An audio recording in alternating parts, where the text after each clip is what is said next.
एक राजा के राज्य में सभी लोग एकादशी का व्रत रखते थे। प्रजा तथा नौकर चाकरों से लेकर पशुओं तक को एकादशी के दिन अन्न नहीं दिया जाता था।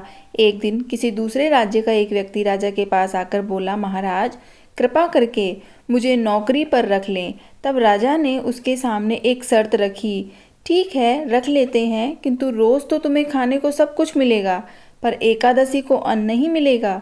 उस व्यक्ति ने उस समय हाँ कर ली, पर एकादशी के दिन जब उसे फलाहार का सामान दिया गया तो वह राजा के सामने जाकर गिड़गिड़ाने लगा, महाराज, इससे मेरा पेट नहीं भरेगा, मैं भूखा ही मर जाऊंगा, मुझे अन्न दे दो। राजा ने उसे शर्त की बात याद दिलाई, पर वह अन्न छोड़ने को राजी ही नहीं हुआ। तब राजा ने उसे आटा, दाल, चावल आदि दिए। वह नित्य की तरह नदी पर पहुंचा और स्नान कर भोजन पकाने लगा। जब भोजन बन गया तो वह भगवान को बुलाने लगा, आओ भगवान, भोजन तैयार है। उसके बुलाने पर पीतांबर धारण किए हुए भगवान चतुर्भुज रूप में आ पहुँचे तथा प्रेम से उसके साथ भोजन करने लगे। भोजन आदि करके भगवान अंतर्ध्यान हो गए तथा वह अपने काम पर चला गया।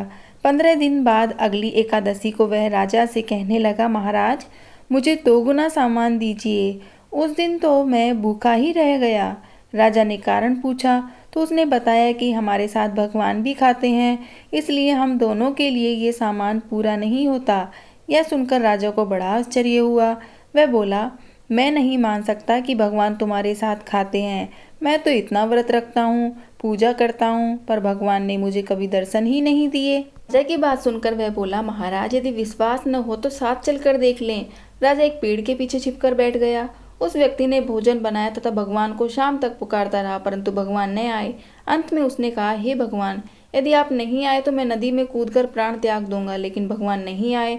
तब वह प्राण त्यागने के उद्देश्य से नदी की तरफ बढ़ा।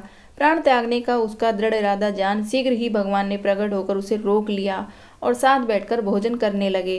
खा पीकर वे उसे अपने विमान में बिठाकर अपने धाम ले गए। यह देख राजा ने सोचा कि व्रत उपवास से तब तक कोई फायदा नहीं होता जब तक मन शुद्ध न हो। इससे राजा को ज्ञान मिला। वह भी मन से व्रत उपवास करने लगा और अंत में स्वर्ग को प्राप्त हुआ। जय श्री कृष्ण।